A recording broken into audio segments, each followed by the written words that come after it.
En Radio Intereconomía, Pulso Geopolítico. Análisis sobre los nuevos desafíos mundiales. Presenta Rafa Jiménez.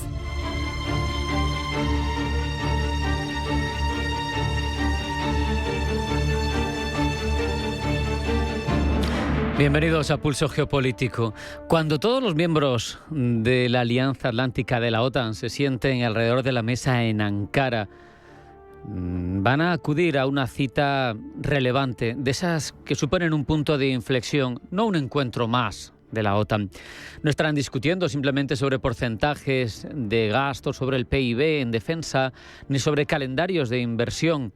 Estarán respondiendo a una pregunta clave ahora mismo en la geopolítica global. ¿Sigue siendo la OTAN lo que fue o ha comenzado ya a mutar, a convertirse en otra cosa, quizá a disolverse o a vaciarse de contenido?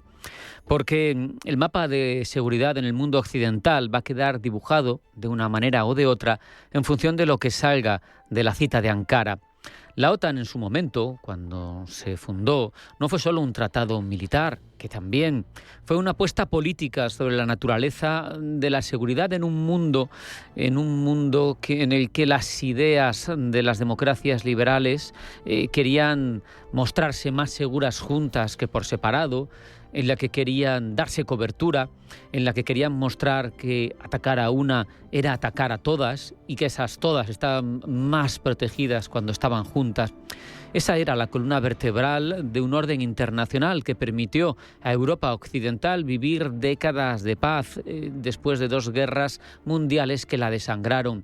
De hecho, las 8 décadas prácticamente ininterrumpidas sin un conflicto grave en suelo europeo son prácticamente un hito histórico en el viejo continente y en gran parte se consiguió gracias a la Alianza Atlántica.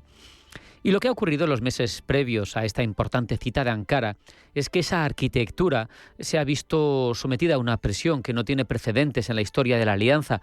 Proviene, además, de su líder y promotor de Estados Unidos. Ya sabemos, no le gusta la ecuación que hay ahora mismo en cuanto a esfuerzo sostenido, en cuanto a representatividad del gasto. No le gusta lo que otros países aportan. No le gusta que no le sigan en sus aventuras bélicas. Y el objetivo del 5% del PIB del gasto en defensa promovido de Washington es el último de sus elementos de reclamación que sabemos ahora mismo se convierte prácticamente en una entrada a un club exclusivo y si no cumples con ello, pues serás mal visto, pero no te pueden echar. ¿Qué alternativa tiene ante esto Estados Unidos? Tiene la posibilidad de vaciar de contenido, de dejar en un estado zombie a una alianza, como digo, que durante décadas ha sido fundamental para garantizar la paz a gran escala, al menos en el Atlántico Norte. El caso es que no es este el único problema que afronta la Alianza Atlántica. Hay otro elemento que envenena el ambiente en Ankara. Y es que Washington elige lealtad y recursos, pero no ofrece a cambio la predictibilidad de la que se venía disfrutando desde hace décadas, la coordinación, la seguridad en la respuesta de los aliados que cualquier alianza requiere para poder funcionar. El resto de países miembros de la alianza se preguntan con razón si pueden seguir planificando su defensa a partir de compromisos cuya permanencia depende del humor y de las prioridades de una sola persona en la Casa Blanca.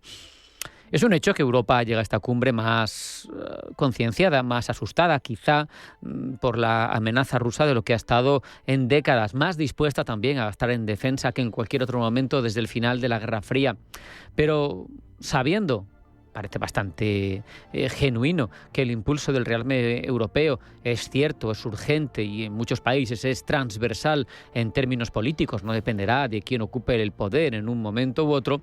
Sabemos, por otro lado, que el problema que existe entre ese rearme europeo y la autosuficiencia estratégica de los países del viejo continente es que hay todavía una distancia enorme que no se cierra con promesas de gasto, ni con declaraciones de voluntad política, ni siquiera con gasto eficaz encima de la mesa. No hay más que ver el fracaso uso último del FCAS, de ese caza europeo de sexta generación, hasta que los proyectos, las iniciativas conjuntas sean perfectamente realidades operables, hacen falta muchas décadas. Y en ese contexto, lo que salga de la reunión de Ankara importa de una manera que trasciende con mucho el comunicado oficial, porque si Trump finalmente en esa reunión de 2 días obtiene compromisos creíbles de gasto y los aliados consiguen a cambio señales claras de que el artículo 5, el de la defensa mutua, sigue siendo sagrado para Washington, la cumbre habrá producido un equilibrio bastante funcional, con lo que no se alejará demasiado de lo que ha venido siendo en las últimas décadas la organización.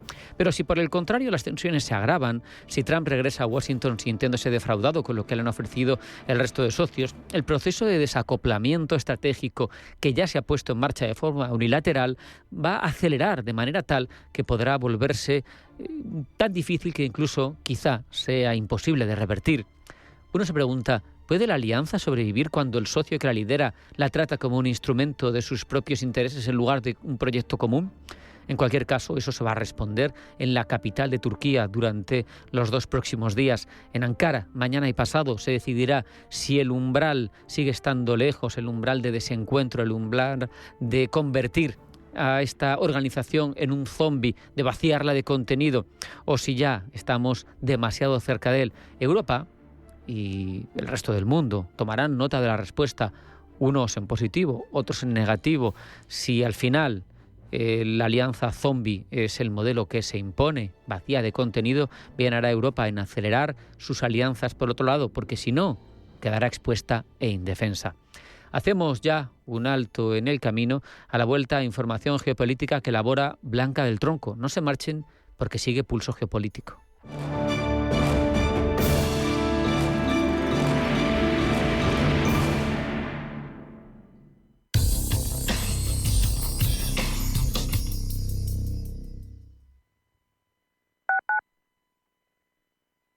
Cada año se tiran a la basura en la Comunidad de Madrid más de 100.000 toneladas de envases de cartón y gran parte de ese material podría reciclarse si lo separamos correctamente desde el origen. Un simple gesto puede cambiar nuestro futuro, porque cada vez que eliges reparar, reutilizar y reciclar, estás apoyando la economía circular y sumándole años a nuestro planeta. Reciclar con conciencia debería ser tendencia. Comunidad de Madrid. Somos aquello que siempre quisiste ser. Creamos aquello que siempre quisiste tener. Las reglas del juego han cambiado. Somos traders. Operamos. Black Bear Broker. El broker de los traders. Un propósito es algo que nos mueve a superarnos. Hace más de 120 años empezamos el nuestro, impulsar la investigación para cuidar la salud de las personas. Pero hay retos que nos exigen una nueva forma de investigar. Nace el Centro de Investigación, donde la inmunología da forma al futuro. Caixa Research Institute, Fundación La Caixa, creer para transformar. El planazo del verano está en la Plaza de Toros de las Ventas. Todos los jueves, del 25 de junio al 23 de julio, vive Cena de las Ventas. Novilladas nocturnas, la mejor gastronomía madrileña y música en directo en un escenario único. Compra tus entradas en las-ventas.com. En Radio Intereconomía te acompañamos donde tú quieras. Sintonízanos en directo a través de la radio, nuestra web, aplicación móvil o canal de YouTube. Si lo prefieres, también puedes encontrarnos en diferido a través de iVoox, Apple Podcast, Spotify y todas las plataformas de podcast. La mejor información económica en cualquier momento y desde cualquier lugar. Radio Intereconomía, siempre contigo.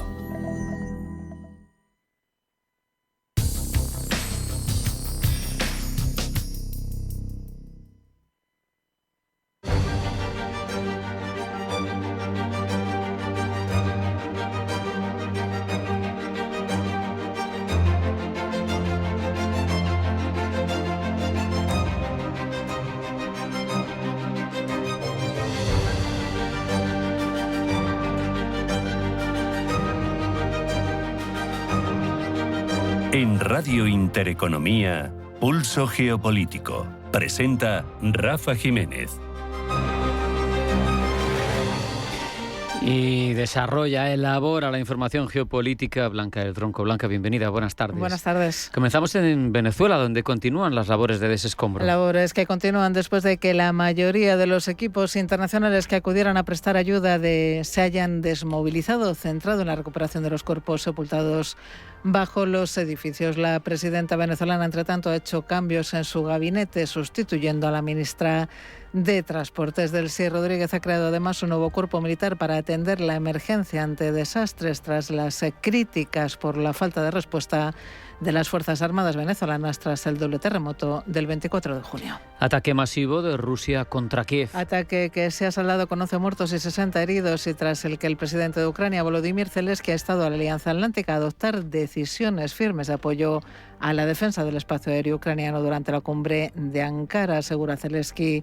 Además, que mientras los misiles Patriot permanezcan en los almacenes de los aliados, Moscú podrá seguir atacando infraestructuras civiles en Ucrania. Todo preparado en Ankara para la cumbre de la OTAN. Y previa a esta cumbre, el secretario general de la Alianza Atlántica, Mark Rutte, ofrece una rueda de prensa a las 4 menos cuarto, hora española. Continúan los actos fúnebres en Irán para el ayatolá Ali Jamenei. Irán celebra el cortejo fúnebre de Jamenei con un recorrido del féretro por las principales avenidas y plazas de Teherán, más de 4 meses después de su muerte en el primer día de la guerra con Israel y Estados Unidos el 28 de febrero.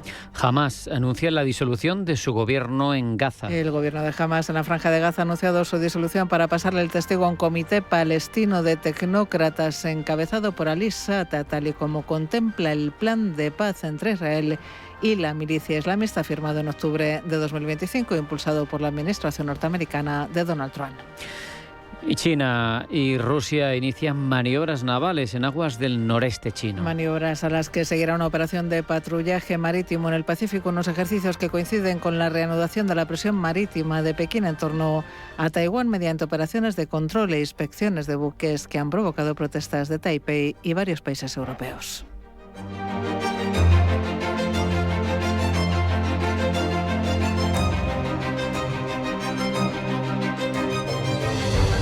Profundizamos ahora en todas estas informaciones, Blanca. Rusia ha lanzado esta pasada noche una nueva oleada de misiles balísticos, misiles de crucero y drones contra Kiev.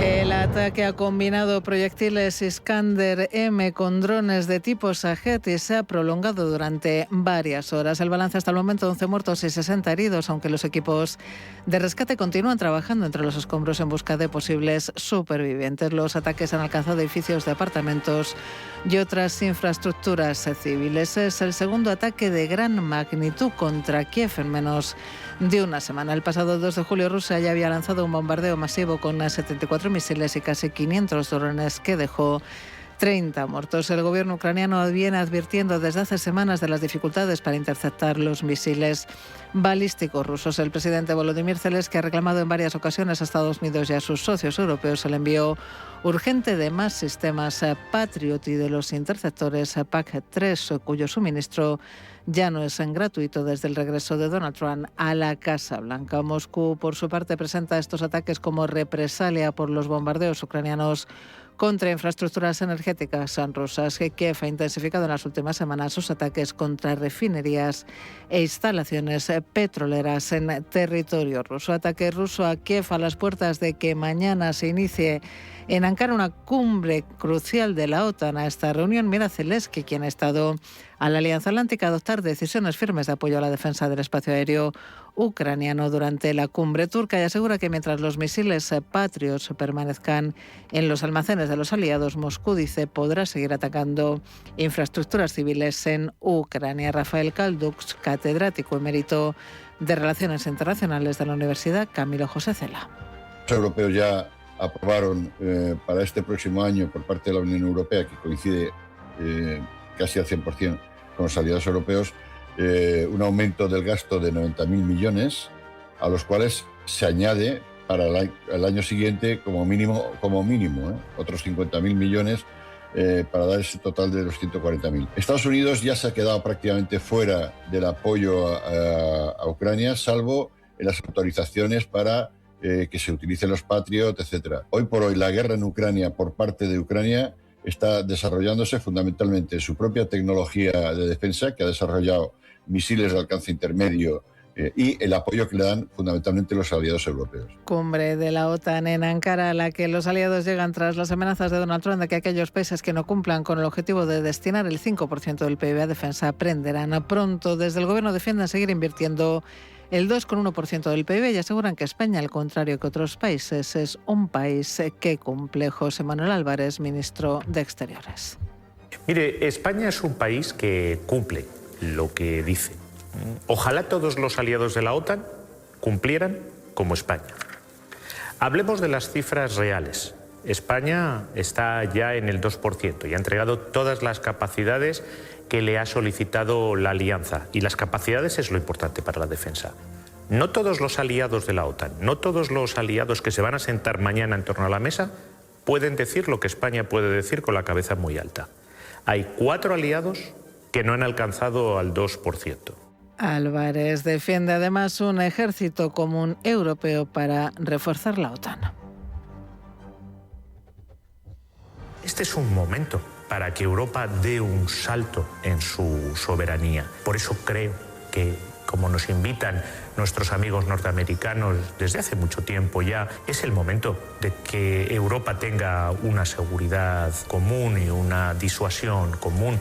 Sea como sea, la cumbre de la OTAN que comenzará mañana en Ankara centra ya todas las miradas. Una cumbre que arranca con las relaciones transatlánticas bajo mínimos. Gemma González.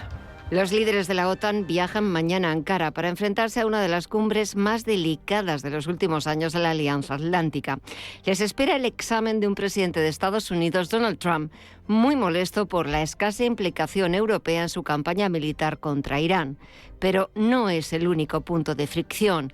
A la falta de apoyo con Irán se unen las apetencias de Trump sobre Groenlandia y las discrepancias sobre el apoyo a Ucrania. Con ese mar de fondo, Trump pasará revista estos próximos días al gasto en defensa de los aliados. El año pasado, en La Haya, todos aceptaron elevar el objetivo al 5% del PIB. El secretario de Defensa estadounidense, Pete Hegseth, ya avisó hace unas semanas. All countries need to translate goals. Todos los países deben convertir objetivos en armas, compromisos en capacidades y promesas en poder. Hegseth fue especialmente duro con países como España e Italia, que negaron a Estados Unidos el uso de sus bases militares durante la ofensiva contra Irán. El enfado de Washington con Madrid ha ido en aumento y algo similar ocurre con la primera ministra italiana Giorgia Meloni. Pero no todos llegan igual. El canciller alemán Friedrich Merz acaba de anunciar nuevas inversiones militares con las que espera alcanzar el 3,5% en 4 años. España, en cambio, se desvinculó el año pasado de la declaración de La Haya. Pedro Sánchez defendió entonces que podía cubrir sus objetivos de capacidades con solo el 2,1% del PIB, cifra que ya ha cumplido este año. Sin embargo, y a pesar de las decepciones de Trump con los aliados, desde la Casa Blanca aseguran que Estados Unidos no quiere convertir la cumbre en un escenario de represalias contra los díscolas. Se espera, por tanto, un tono más constructivo que el del año pasado. Parte del mérito se lo lleva Mark Rutte, secretario general de la Alianza, a menudo señalado por su cercanía al presidente estadounidense. En su última visita a la Casa Blanca desplegó gráficos sobre el aumento del gasto europeo y canadiense en defensa desde que Trump llegó al poder. El documento final de la cumbre de Ankara ya está cerrado por los embajadores de la Alianza. Tras algunas reservas iniciales de Italia y Turquía, todos han aceptado una declaración que asegura que Irán nunca podrá tener un arma nuclear y que compromete 70.000 millones de euros adicionales de apoyo a Ucrania este año, con una cantidad equivalente prevista para 2027. El presidente ucraniano Volodymyr Zelensky participará como el año pasado en la primera jornada con una cena dedicada a Ucrania. El plato fuerte llegará el miércoles, cuando Trump podrá dar más detalles sobre su intención de reducir el peso militar de Estados Unidos en Europa para centrarse en otros escenarios. Es la llamada OTAN 3.0, que ya se empieza a notar con la retirada de parte de los recursos estadounidenses del modelo de fuerzas de la alianza. El secretario de Defensa, Pete Hegseth, dio 6 meses para revisar la postura estadounidense en el continente y ya se ha confirmado la retirada de 5.000 soldados de Alemania. De la declaración conjunta destaca una frase que recupera todo su peso: un ataque contra uno es un ataque contra todos. La cláusula de defensa mutua sigue siendo la base de la organización, después de que Trump haya puesto en duda en varias ocasiones que acudiría en ayuda de los aliados europeos. El arranque será esta tarde con la tradicional rueda de prensa de Rutte y mañana una Ankara blindada por motivos de seguridad acogerá también un foro paralelo para impulsar la industria de defensa, en el que se esperan contratos por decenas de miles de millones de dólares. Irán vive este lunes la jornada más multitudinaria de los funerales por su fallecido líder supremo Ali Khamenei, muerto en los ataques estadounidenses del 28 de febrero. Sus exequias se prolongan durante 6 días y este lunes ha arrancado a las 6 de la mañana, hora local, la procesión fúnebre principal en Teherán, un recorrido de 10 kilómetros entre la plaza Imam Hussein y la plaza Azadi.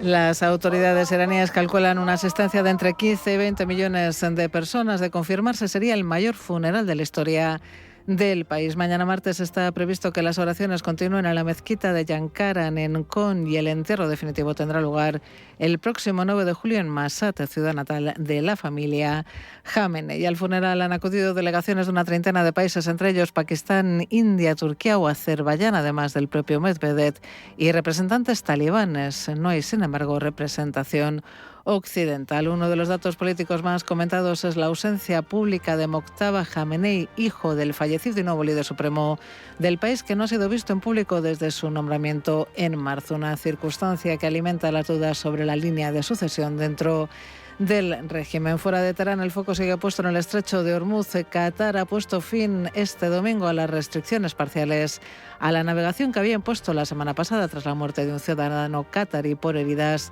de metralla durante las operaciones militares en la región. Irán, por su parte, ha ofrecido a China concesiones especiales en el pago por el tránsito a través del estrecho como gesto de agradecimiento por el respaldo de Pekín durante la guerra. En el plano judicial, la Fiscalía de Teherán ha presentado cargos contra Reza Pahlavi, hijo del depuesto Shah, por delitos de seguridad, terrorismo y crimen organizado. En el frente diplomático, entre tanto, el presidente del Parlamento iraní recibió en Teherán un alto dirigente de Hamas, evidenciando la sintonía entre Teherán y el movimiento islamista palestino. Hamas es noticia, por cierto, porque ha anunciado la disolución de su gobierno en Gaza. Paul Mielgo.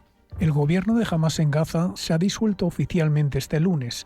En concreto, ha desaparecido el llamado Comité de Emergencia del Gobierno de Gaza, creado por el grupo islamista tras los ataques del 7 de octubre de 2023 para administrar la franja. Su responsable interino, Muhammad Abdul Jalil Al-Farrah, ha presentado su dimisión. En un comunicado, el gobierno gazatí reitera su disposición a entregar las riendas del Comité Nacional para la Administración de Gaza, el grupo de tecnócratas palestinos previstos en el acuerdo de tregua mediado por Estados Unidos, pero al que Israel aún no ha dejado entrar en la franja palestina, por lo que la disolución del gobierno de Hamas es, sobre todo, un gesto de presión política más que un traspaso de poder efectivo e inmediato. La medida llega en un momento en el que la aplicación del alto el fuego sigue en punto muerto. Israel mantiene ataques casi diarios sobre la franja. El comité tecnócrata no se ha hecho cargo todavía de la administración del territorio, no han comenzado los trabajos de reconstrucción. Hamas no se ha desarmado y cientos de miles de personas continúan viviendo en tiendas de campaña. La semana pasada, una delegación de Hamas presentó en Egipto sus respuestas a las propuestas para desbloquear la aplicación del acuerdo de paz. Las entregó al representante de la Junta de Paz para Gaza del presidente estadounidense Donald Trump, organismo del que depende precisamente el Comité Nacional para la Administración de Gaza. Estados Unidos declaró formalmente en enero la entrada en vigor de la segunda fase del plan de paz, que sin embargo en la práctica está completamente bloqueado desde esa fecha, ya que por un lado, Hamás aún rechaza desarmarse sin que antes se retire el ejército israelí de Gaza y por otro lado Israel no permite la entrada del comité de administración al enclave. Vivir entre dos gigantes nucleares o militares altera por completo la política exterior de cualquier nación, de Ucrania a Corea, pasando por el Himalaya. Las denominadas zonas fronterizas colchón no son completamente libres. Hoy abrimos las páginas de la historia y de la estrategia internacional para entender cómo estos países resisten la presión de los imperios. Pablo Llanone.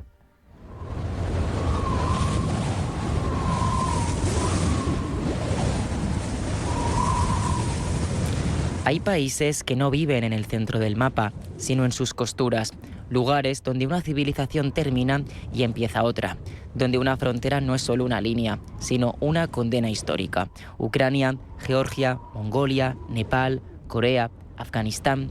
Países muy distintos, con culturas, historias y sistemas políticos diferentes, pero unidos por una misma realidad geopolítica. Están situados entre grandes poderes, y cuando uno vive entre imperios, la independencia nunca es del todo tranquila. En relaciones internacionales existe un concepto para explicar esto. Los estados colchón son países que funcionan como zonas de amortiguación entre potencias rivales. Su importancia no depende solo de lo que producen, de su población o de su economía. Depende sobre todo de dónde están. Un estado colchón puede ser pequeño, pobre o aparentemente periférico, pero si separa a dos gigantes, entonces se convierte en una pieza clave del tablero.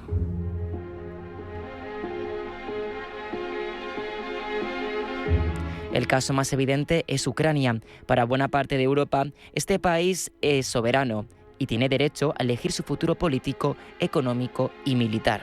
Para Rusia, en cambio, Ucrania no es solo un vecino, es la llanura por la que históricamente Moscú ha temido que entren sus enemigos.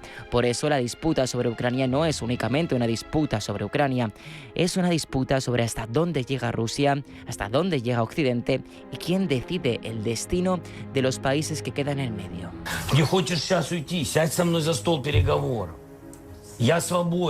Hace unos años, al comienzo de la guerra, Zelensky pedía a Putin hablar con él como a un vecino. Lo decía enfadado, indignado, quizá ante la indiferencia de su homólogo ruso, para quien Ucrania no es más que una variable estratégica. Georgia esto lo sabe bien. Situada entre Rusia, el Cáucaso, el Mar Negro, Turquía e Irán, su territorio ha sido durante siglos un espacio de paso. Cuando Georgia mira hacia Europa y a la OTAN, Moscú no ve solo una decisión soberana, ve una línea roja moviéndose hacia su frontera. Pero no todos los estados colchón viven la misma tragedia. Algunos han aprendido a sobrevivir con una diplomacia de equilibrio. Mongolia, por ejemplo, está atrapada entre Rusia y China, dos gigantes nucleares, autoritarios y con ambiciones continentales. Sin salida al mar, con una población pequeña y una enorme dependencia económica de sus vecinos, Mongolia ha construido una política exterior basada en una idea muy simple: no provocar a ninguno de los dos, pero tampoco pertenecer completamente a ellos. Es la llamada política del tercer vecino, es decir, buscar relaciones con Estados Unidos, Japón, Corea del Sur o Europa para no quedar absorbida por Moscú o Pekín. Nepal y Bután, entre tanto, viven una versión himalaya de esa misma lógica.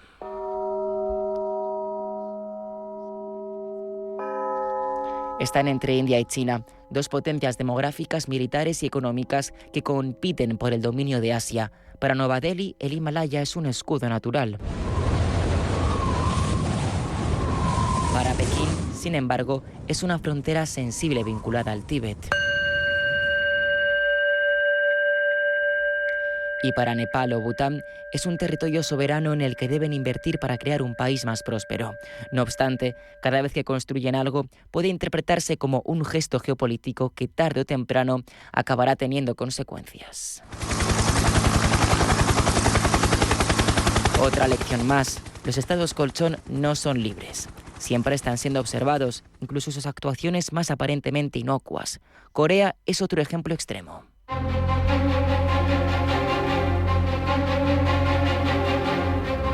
La península ha sido históricamente el punto de choque entre China, Japón, Rusia y Estados Unidos. No es casualidad que siga dividida, separadas por una frontera tensa conocida como línea de demarcación militar. Cada disparo al aire en este territorio hostil es un eco de los intereses de las grandes potencias. Corea del Norte funciona como colchón para China. Evita que tropas estadounidenses estén directamente en su frontera. Corea del Sur, en cambio, es una plataforma estratégica para Washington en Asia Oriental. Y luego está Afganistán, quizá el gran estado colchón de la historia moderna. Entre el Imperio ruso y el británico en el siglo XIX, entre la Unión Soviética, Pakistán, Irán, China, India y Estados Unidos en el siglo XX y XXI. Afganistán ha sido descrito muchas veces como cementerio de imperios, pero quizá también sea otra cosa, el ejemplo más duro de lo que ocurre cuando demasiadas potencias ven un país no como una nación, sino como un corredor, una barrera o una plataforma. La pregunta de fondo es incómoda. ¿Puede un Estado colchón ser plenamente libre?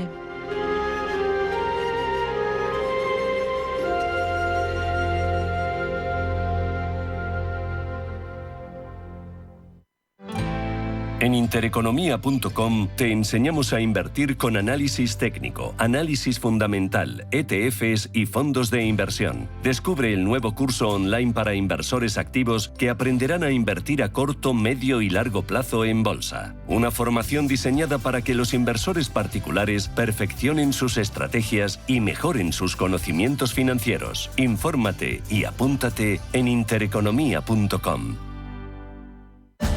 Conquista cada camino, renueva cada viaje. European Privilege te ofrece un método exclusivo de alquiler de coches premium a 6 meses con hasta 20.000 kilómetros, sin avales y con hasta el 100% del gasto desgravable. Diseño, tecnología y potencia para cada viaje. Siente la libertad al volante de los grandes iconos del automovilismo. European Privilege. Elige tu marca. Conduce diferente. ¿Tu vehículo es tu herramienta de trabajo? Alquiver es el renting realmente flexible. La solución para tener tu vehículo siempre operativo y con todos los servicios en una cuota mensual fija, sin permanencias ni sorpresas. Alquiver, la compañía pionera con la más completa gama de vehículos de renting flexible para empresas en España. Infórmate en el 900 700 009 o en alquiver.es.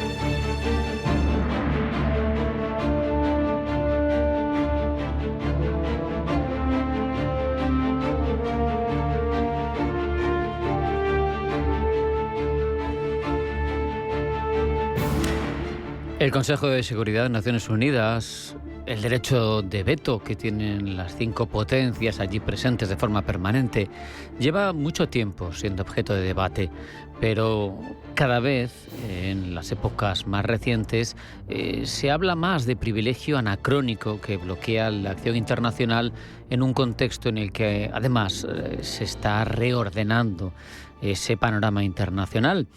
Es el mecanismo, no obstante, que ha evitado un enfrentamiento directo entre grandes potencias desde el año 1945. Entonces, la pregunta lógica es, ¿tenemos que reformarlo? ¿Sigue siendo una pieza esencial del equilibrio mundial?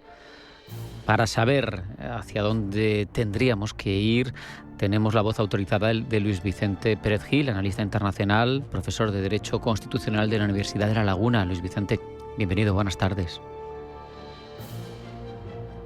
Encantado, Rafa. Muy bien de estar con vosotros.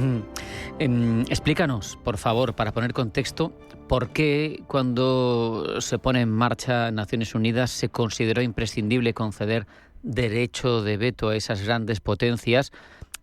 ¿Cuál es el problema que se pretendía evitar con esa decisión? Bueno, la creación del sistema de Naciones Unidas, del propio Consejo de Seguridad y de su corolario del derecho de veto que comenta, es un producto del final de la Segunda Guerra Mundial. Sí, las tres grandes potencias se reúnen en varias conferencias, en Dumbarton Oaks, luego en Yalta, luego en Potsdam, Y en esas conferencias ellos deciden cómo van a ordenar el futuro del mundo, ¿no? Después de la posguerra.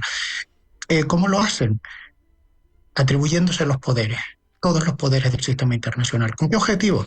Pues acabar con la guerra, pero con la guerra entre ellas, porque claro, la Segunda Guerra Mundial había sido un conflicto de proporciones catastróficas, y eso lo plasman en la Carta de las Naciones Unidas, que podemos considerar como la constitución de la sociedad internacional.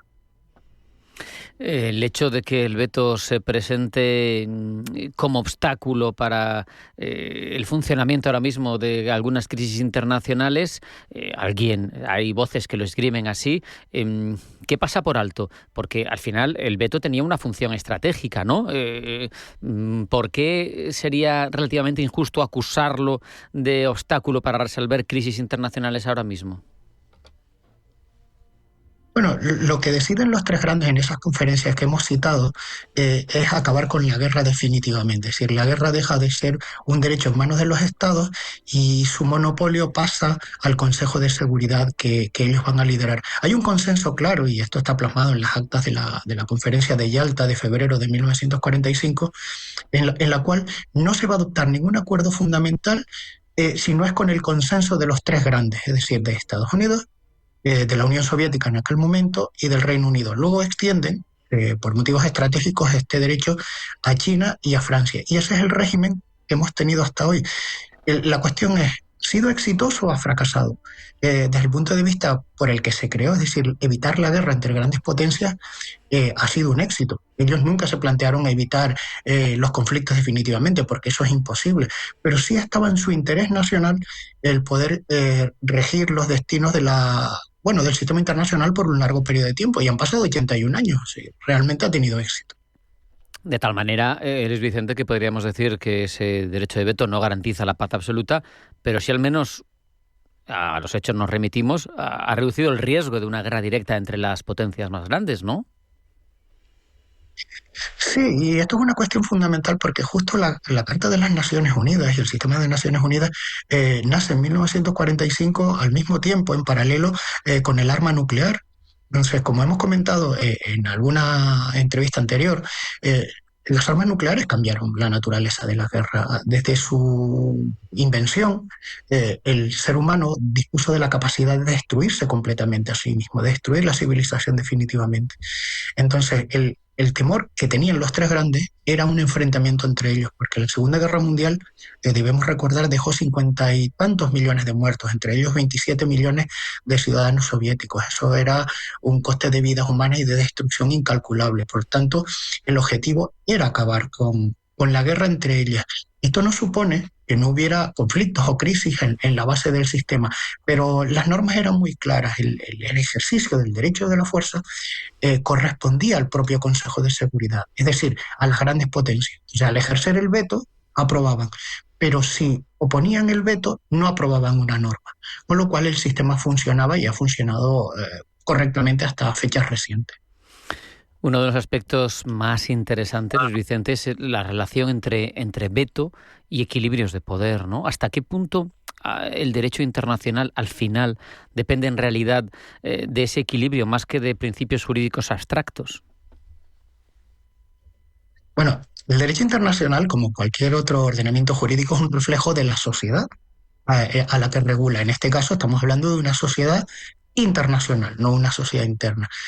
¿Quiénes ejercen el poder? ¿Quiénes son los grandes rectores del sistema internacional? Las grandes potencias.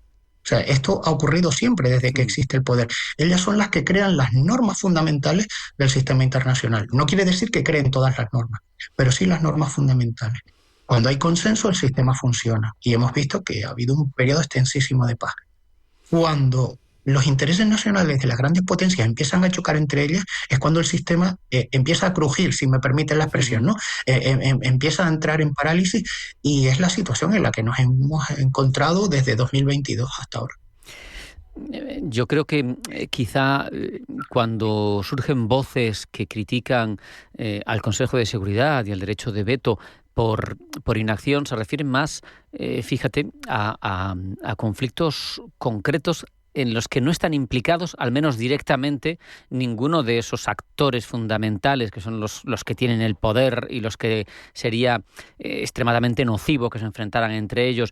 Porque cuando escuchas a alguien que te habla de lo que sucede en Sudán, lo que ha sucedido en otros sitios, en conflictos, vamos a decir, en escenarios secundarios, siempre se dice, y al final, como se bloquean unos a otros, Naciones Unidas no hace nada. Quizá porque el objetivo es casi de primera división, si me permites la analogía, con la frivolidad que esto supone en cuanto a la pérdida de víctimas, de vidas humanas, pero lo que se prefiere es buscar evitar el conflicto global y entre esas grandes potencias, aunque no se eviten otros conflictos menores. En efecto, y además hay que tener en cuenta dos cuestiones fundamentales previas, Rafa. Una es, primero, las Naciones Unidas no son una organización democrática, nunca lo han sido. Y segundo, responden a la realidad del poder del final de la Segunda Guerra Mundial. Evidentemente, a lo largo del tiempo ha habido cambios importantes. Por ejemplo, en 1971, la China comunista sucedió a la China de Taiwán en el asiento del Consejo de Seguridad con derecho de veto, precisamente. Y en diciembre de 1991, la Unión Soviética fue sustituida por la nueva Federación de Rusia. Esto es interesante porque el resto de partes del sistema, es decir, el resto de grandes potencias, no discutieron estos cambios. Se reconocían entre ellos. Y lo significativo es que da igual que sea la guerra de Corea, la guerra del Vietnam, la guerra en Afganistán o en Ucrania. Nunca entre ellos, a ninguno se le ha ocurrido decir, vamos a quitarle el puesto o el derecho de veto en el Consejo de Seguridad a Rusia o a Estados Unidos, o al contrario. Que está en su interés nacional mantener la estabilidad del sistema. Entonces, esos conflictos menores, como indicaba, no afectan a su interés nacional. Por tanto, llegan a acuerdos.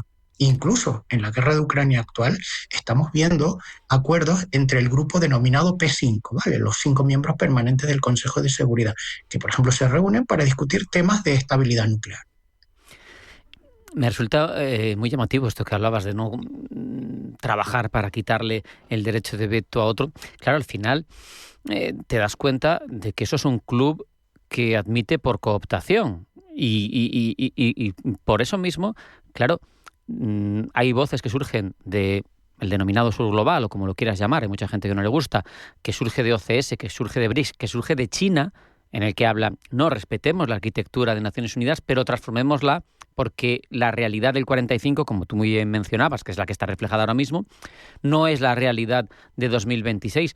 Pero ¿cómo va a prescindir de sus privilegios quien ya los tiene? Porque para que prescindiera tendría que decidir él mismo prescindir. No podría ser forzado por nada exterior. Sí, eso es manifiesto, eso es una realidad que declaras, ¿no? Hay que tener en cuenta que el orden internacional solo cambia de dos maneras. Bien, mediante un acuerdo entre grandes potencias, como puede ser en 1991, cuando desapareció la Guerra Fría, o la regla fundamental de los conflictos, que es a través de un enfrentamiento decisivo, de una gran guerra. No sé, desde 2022 el principio de la prohibición del uso de la fuerza ha quedado extinguido, en mi opinión, ¿no? Es una norma de derecho internacional que ha quedado derogada y era la norma fundamental que sirvió para crear las Naciones Unidas. Entonces estamos ahora en un periodo de transición. Avanzamos hacia un nuevo orden jurídico que tendrá unas nuevas reglas. No sabemos cuáles son, pero sí sabemos quiénes las van a establecer, que son las grandes potencias vencedoras. Y entonces ellos crearán nuevas organizaciones internacionales, nuevas reglas de funcionamiento, nuevos procesos de adopción de decisiones, con o sin derecho de veto. Pero eso responderá a su propio interés nacional. Claro.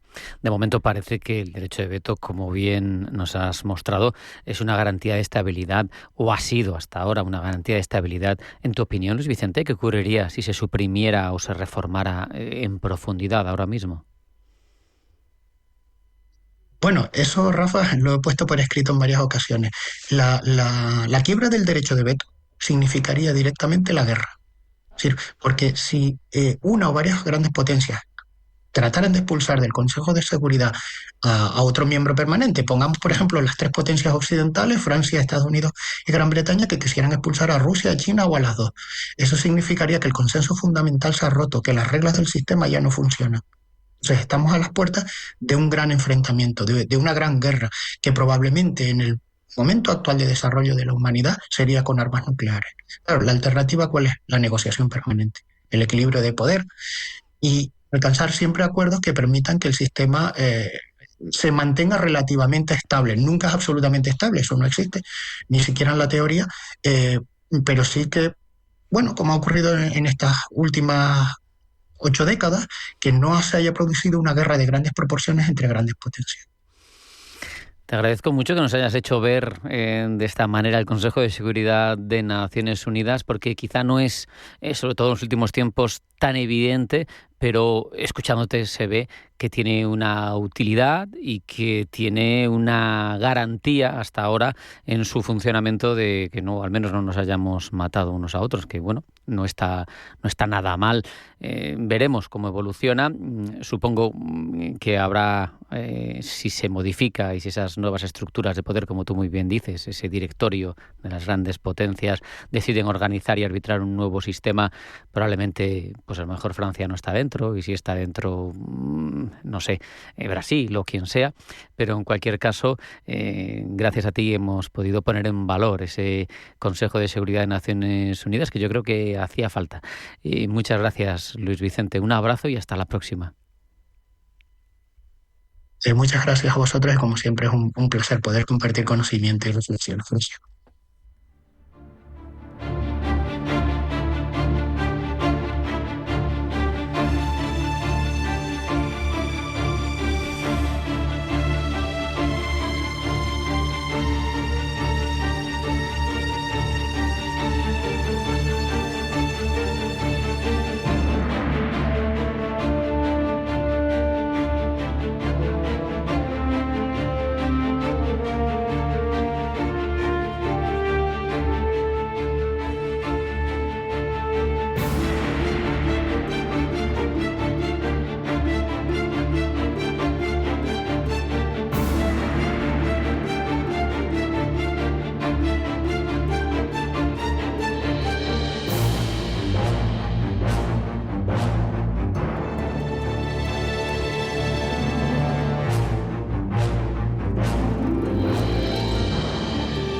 La defensa europea es protagonista en los últimos días, en los últimos meses, y lo va a seguir siendo durante mucho tiempo.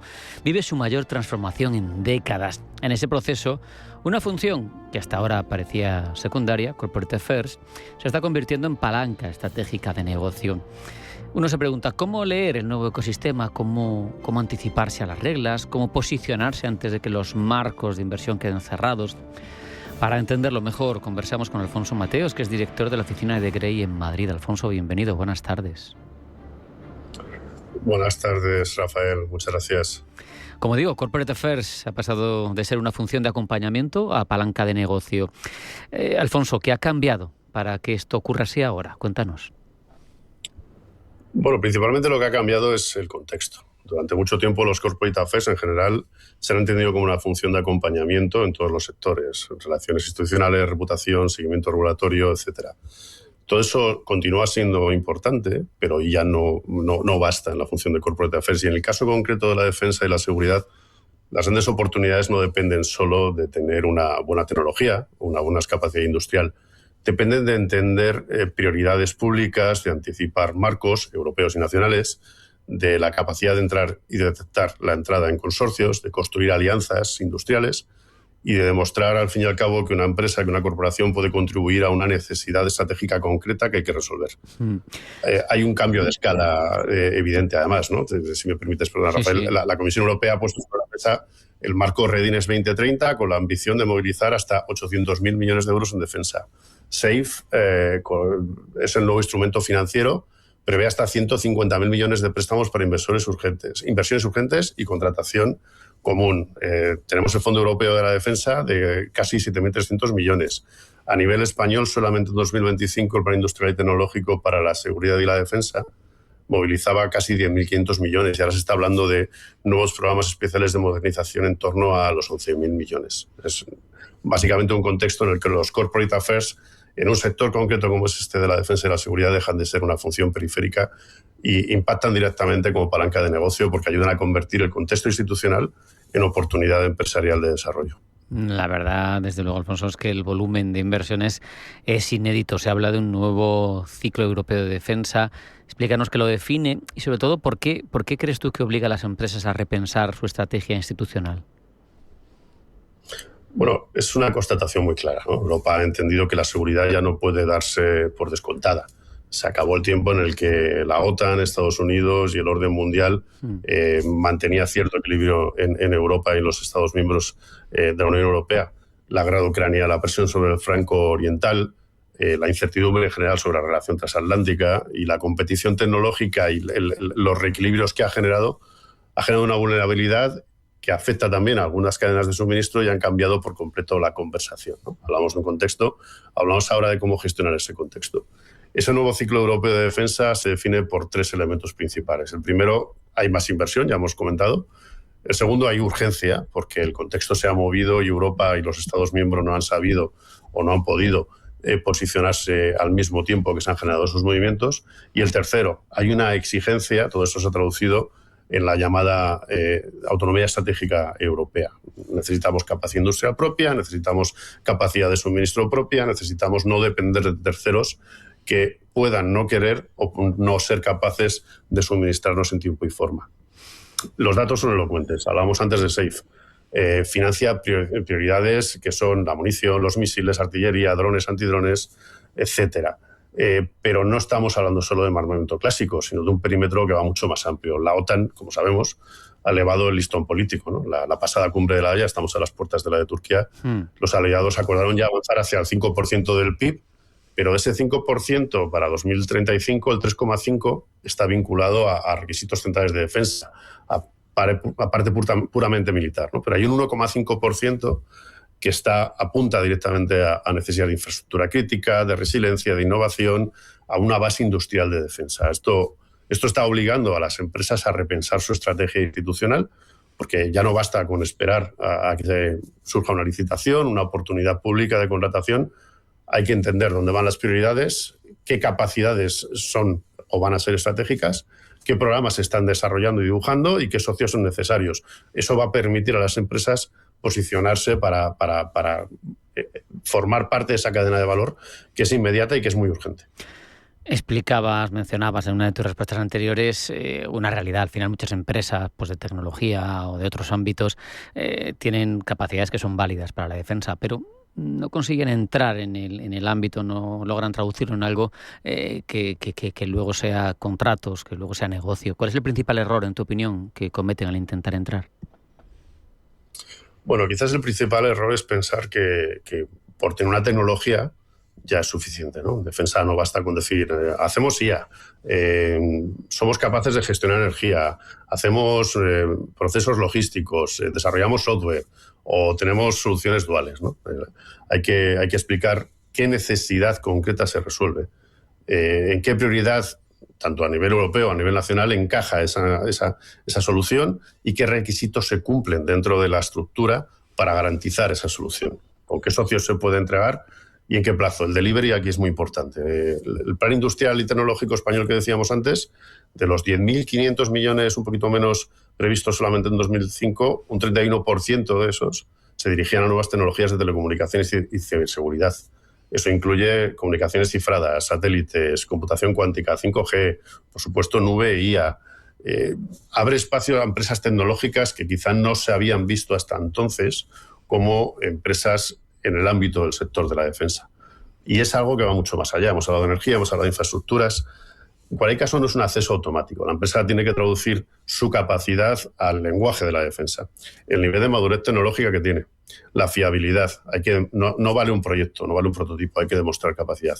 La trazabilidad de esa capacidad, la seguridad de suministro, por supuesto las certificaciones en este sector son claves. La interoperabilidad, la escalabilidad y volvemos a repetir la capacidad de delivery para evitar cosas como las que han ocurrido con el FCAS. El reto, por tanto, no es solo tener capacidad, y de ahí viene el mayor error, de pensar que con tener capacidad o creer que tienen capacidad de un gran proyecto vale.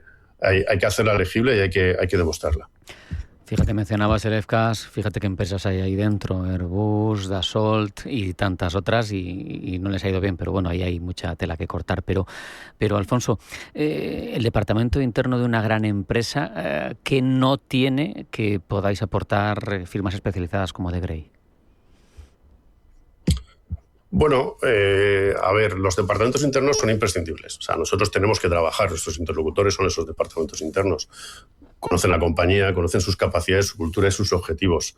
Pero este nuevo ecosistema de defensa es demasiado complejo para que ellos sean capaces de abordarlo unívocamente. Combina regulación europea, combina financiación, contratación pública, política industrial, etcétera. Una firma especializada como la nuestra les puede aportar 3 cosas. La primera, la lectura del ecosistema. La segunda, la traducción estratégica de esas capacidades que tienen y cómo aterrizarlas en su nuevo ecosistema y en las funciones que van a cubrir esas necesidades que se están demandando. Y la tercera, la anticipación. Y es que aquí llegar pronto es clave. Si tú llegas cuando ya está todo el proceso, probablemente te han pasado por la derecha. Claro. Muchas otras empresas que han sabido situarse. Como hemos hablado, como esta defensa... Perdón. Cómo esta nueva defensa europea no depende ya solo de que tengas una buena tecnología, un buen producto, sino de un ecosistema, de entenderlo, de estar ahí puesto, de que no te adelanten por la derecha, como decías. Quiero que terminemos con un consejo desde De Grey, desde tu experiencia, a una compañía que quiere ser precisamente la que entiende antes que otras qué es lo que se necesita en ese ecosistema de defensa europeo para que pueda estar ahí. Y hay tantas y tantas compañías en nuestro país y en toda Europa que podrían aportar. ¿Cuál sería tu consejo? Bueno, es un consejo que reúne todo lo que hemos estado hablando hasta ahora. Son 3 cosas. Empezar por la necesidad, no por el producto, es decir, qué necesidad vas a cubrir con tu producto, con tus capacidades, con tus servicios. Segundo, traducir esa capacidad. No basta con decir lo tenemos, podemos hacer esto, sino explicar qué problema vamos a resolver. Y el tercero, que volvemos a la importancia de los tiempos, construir la posición antes de que el marco se haya cerrado. Porque si no vas a llegar tarde y no va a tener sentido, por muy capaz que seas, ya has llegado tarde. Aquí los tiempos y la urgencia son importantísimos. Fíjate, también es posible la colaboración transnacional en todo esto, Alfonso, porque parece que es muy complicada, lo hemos visto en el caso del caza europeo, pero a la vez por la dimensión de los proyectos parece ineludible. Sin duda, la colaboración internacional, transnacional, pero también entre sectores y empresas. Este concepto de defensa extendida del nuevo ecosistema de defensa, es que todo forma parte de la defensa. Tú no puedes mover tropas si no garantizas una capacidad de movilidad militar. Eso implica analizar la situación de las carreteras, de los puertos, ferroviarias, pero también de logística, de cadenas de suministro, etcétera. Entonces, de la propia Unión Europea, las instituciones europeas, se está fomentando precisamente. Los fondos de los que hemos estado hablando, muchos de ellos lo que implican es que al menos 2 Estados miembros estén implicados en la gestión de esos proyectos, porque la interoperabilidad tiene que ser también internacional. De distintos sectores trabajando de manera coordinada y distintos Estados miembros trabajando de manera coordinada. El caso del FCAS que mencionábamos antes habría sido un buen ejemplo. Estaba todo, estaba el dinero, estaba la voluntad, pero faltó la gobernanza y la decisión. Con esa reflexión nos vamos a quedar. Alfonso Mateos, director de la oficina de De Grey en Madrid. Ha sido un placer hablar contigo estos minutos. Un abrazo, hasta la próxima. Lo mismo digo, Rafael, muchas gracias. Nos vamos a marchar. Hasta aquí ha dado de sí esta edición de Pulso Geopolítico. Hemos reflexionado sobre la cumbre inminente de la OTAN en Ankara. Les hemos contado las noticias de la jornada y hemos profundizado en la relevancia y la utilidad del Consejo de Seguridad de Naciones Unidas, por un lado, y por otro, en la necesidad de articular bien las ofertas de la industria en materia de defensa. Sean felices, pasen buena tarde y acudan siempre a su cita con nosotros. Esto es Pulso Geopolítico. Hasta mañana.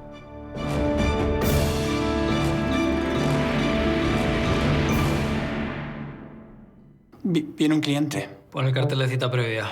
¿Lleva un cheque? Esos son los lunes. ¿Hoy es lunes? De 9 a 11. Son las 10. Haz el muerto. Si tu banco no quiere atenderte en la oficina, vente a Eurocaja Rural, que nos encanta verte en la oficina. Por eso te atendemos en persona y sin cita previa. Vuelve a sentirte cliente. Eurocaja Rural, la banca que tú quieres. Descubren células madre. Arranca 1995. Llega la inteligencia artificial. La sociedad avanza y la publicidad con ella. Por eso en Autocontrol, anunciantes, agencias y medios, llevamos más de 30 años evolucionando para seguir cuidando de que la publicidad que recibes sea leal, legal, honesta y veraz. Autocontrol, por una publicidad responsable. ¿Vas a hacer un evento y el agua no lleva tu marca? Si no lo has hecho antes, esta es la excusa perfecta para meterlo en tu presupuesto de marketing. En aguaparaeventos.com personalizamos botellas, bricks y envases reutilizables con tu logo. Durante el evento, tu marca está en la mano del invitado y después lo que sobra se queda en tu empresa. Porque cuando un cliente te visita, también nota quién cuida los pequeños detalles. Aguaparaeventos.com. Agua personalizada para marcas que piensan en todo.